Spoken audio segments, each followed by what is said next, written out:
What is going on YouTube? This is Acid Root. So I'm going to review the third album by singer Akon. Basically this project is called Freedom and it came out in the late fall of 2008. So this concludes the trilogy albums by Akon. Basically this album was originally going to be called Acquitted. It got changed somewhere around 2008 before this particular album came out, but it concludes the trilogy of albums with Trouble starting things off and Convicted being the second album. So Freedom became I think Acquitted was a pretty nice title as well, but Freedom is definitely a pretty excellent type one. Just excellent overall appeal. This is a classic here. This keeps up. I don't remember what I gave Trouble, but I think I remember giving like Convicted like a 10 out of 10, but I definitely think Trouble is pretty damn excellent. It's a good appeal of songs with like songs like Lonely and Locked Up and Bonanza, some of those type ones. I'd have to say plenty of good songs on there. But yeah, this is an excellent type one. This switches it up. This was not quite as standard rap oriented, I'd have to say. I definitely feel like more of vanilla rap album for that sort of pitch was definitely Convicted, and then Trouble was pretty much like that as well, just in a more kind of East Coast kind of mixtape type favorite type sense, I'd say. But this particular one embraces like an amalgamation of styles, particularly some of which is like EDM, early 2010s EDM, which is getting ready to kick off with folks like Cobra Starship, Katy Perry, Lady Gaga, some of those type of folks. Other ones like David Guetta and some of those type of folks, I'd have to say Flo Rida, some of them. And then there was also like Europop that's on this particular album, which is pretty good appeal. There's just a lot of good dance orientations on this project, and Akon handles these particular quite extremely well. I'd say it's just the impact behind it was just a good swirl of things.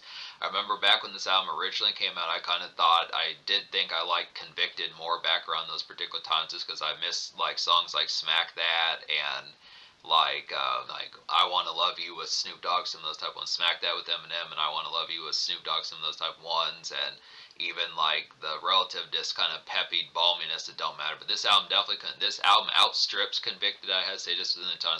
It's very emphatic, I'd have to say, just the tone behind this is a very supreme type album, just within the appeal. A little bit more emphasis and just more swirling emotion, that this is a little bit more hard on its sleeve type product compared to Convicted, which was still kind of more in a dark type product. This is definitely one that feels liberated.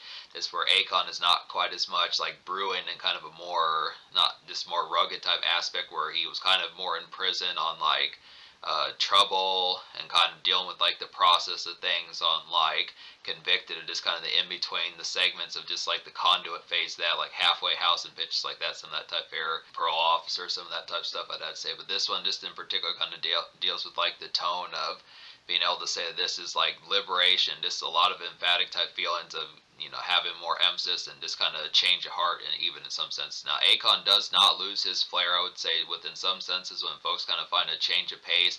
It's a very peppy, balmy type project and just optimistic within certain senses. Like I said, the emphasis behind it is very vast and extreme. It's not the extreme in a bad way, but it's just kind of the tone of seeing some of that. I'm glad that Akon was able to nail it just within the pitch of not, you know, having like optimism and just the balminess and just very exuberance about it, but not being like the way sometimes things are nowadays within the pitch, where it just trades in some of that. So Akon has a lot of flair on here, a lot of good lady songs on this particular album, just some good pitches like that, a lot of good dance vibes and social outlets within the pitch.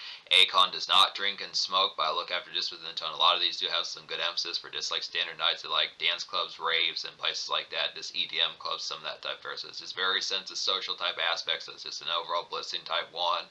This really has the execution. So there were 4 singles off this project. Now, the thing about this album is it was not quite as commercially successful as Convicted was. These were kind of ones that kind of boiled over, but I think between this particular product, Akon started to stem over a little bit within the tone. This is definitely one that closed out the trilogy, but he originally had a 4th album that was going to be called Stadium. I remember waiting and waiting for that particular project. It was supposed to come out in 2010, got delayed, and then it kept getting delayed throughout the 2010s, then just never happened. But it was a good, excellent pitch, because I think Stadium would have been more like this. There's at least a single off of Stadium that came out called Angel, which is a pretty nice one, very similar to some of these songs here. But basically there were 4 singles off this project, and they charted not as extreme as like, I mean, all of the singles off of Convicted were like top 1, top 2 singles as far as those pitches gonna happen, minus Mama Africa, and if you count the deluxe, that Sorry Blame It On Me. But I'd look after it. This has some pretty balanced songs on here, but I do think these have more emphasis just within the tone. I mean, I think in terms of a more casual and commercial type aspect and more for your homies, I'd have to say, yeah, I would say Convicted might be the more appealing type one, but I look after these are definitely some good dance type appeals, just for more rosy type air and pitches like that. I had to say just a little bit more romantic a project, but I look after it. So right now, Na Na Na is the first single. It's like a very emphatic and kind of glazed sunset sunset kind of Europop of a song. I'd have to say it's like some nice dance snap about this particular one, and it just nails the moody malaise well. I'd have to say it's an overall pop to kind of get. So this has a lot of emphasis. Really like the overall pitch behind this one. At the time, it was kind of a change of pace for Akon, but it nailed it pretty damn well, just with an excellence behind it. I do like the overall glaze type feel, just pink skies, pitches like that, just a summer type balminess. Just by the album cover, you can tell this is more summer and water based in mine. I'd have to say it was some excellent type fair to kind of get that just within the tone behind it. This Akon a little bit more composed, but he nails it. I'm So Paid is the second single. This has Jeezy and Lil Wayne on there, which is a good fair. Both those cats were popping in 2008, so it's just returning the favor for Jeezy fucking with them way back in 2005 as Akon was more on the come up, and then Lil Wayne in his prime era from Carter 3 was on this particular song. So it's excellent type fair. It's like, and the thing about this album, it doesn't have any profanity on here, which is unfortunate. This is another concept of like it being more centered and just kind of more driven towards like optimism within the tone behind it, but it nails it. I mean, it's just the concept. I mean, minus like not hearing Jeezy and Lil Wayne cuss on here. There's not really too much rappers on here for the most part. I think Cardinal Official's on here, but it just is more radio friendly type grabs on this particular product. But that's about the only appeal. If you just want to hear like the explicit versions of Lil Wayne and Jeezy's verses and Cardinal Official, some of those type folks, I think they might be floating around, but that's about the only. I mean, it's not going to drag the score, but it's just kind of the concept that there's no explicit version of this album. But I'm So Paid is like a vintage kind of Akon team up, I'd have to say. Definite stun of song to kind of get here. It's like some get crunk kind of cruise around to kind of have within that tone. Just fast paced type one, real quick living. It's like some late 2000s kind of swag. It's definitely a highlighted kind of late 2000s swag rap song kind of get in particular, despite the fact that this is a pop and R&B song, but it's a pretty good club splitter kind of get. So it just has a really emphatic hook on here.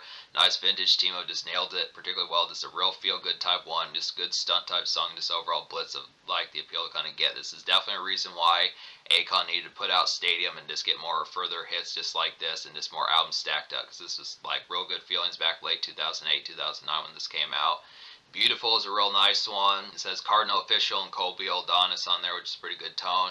There's like a commercial and vanilla kind of late 2000s Europop stretcher kind of get. It's like definitely some promo night sparkle to kind of have here, and it's like a fizzy kind of radio smash. So this one's like the most commercial radio ready I'd have to say about these. This one's a little bit more is kind of centered. Beautiful is more factory and radio ready within the appeal. This is kind of like the male version of something that Lady Gaga would do with like Just Dance or one of those type ones, or Colby O'Donis from his 2008 album, some of those type fairs I'd have to say. Just really, this one probably has the most radio appeal I'd have to say about these. I'm So Paid is probably the most hip hop flavored right now. Is probably the in-between kind of one that just is like makeshift kind of commerce evening type fair. Right now it's kind of like a evening commerce 4 o'clock p.m. 6:30 sunset type fair to kind of get, and Beautiful is like, I'm surprised that this song didn't do a lot better. I mean, all three of these songs, I want to say that right now is probably like a top 10 single, and I'm So Paid might have been like a top 25, something like that, but Beautiful is like a top 20.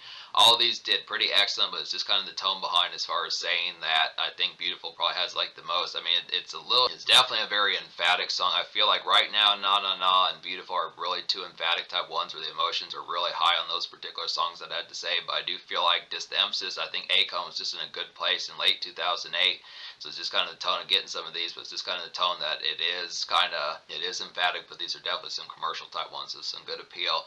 And then We Don't Care is the fourth single, and this is another nice one on here. It's like a gnarled kind of Europop night haze. We Don't Care is like a gnarled kind of Europop night haze of a song kind of get, just some work shift relief I would definitely feel like, and a highlighted kind of Akon melody upon this one.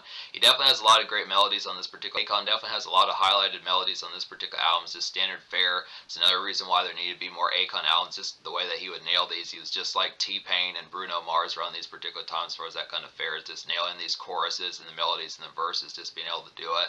It's like a good jazzy step out to kind of get here.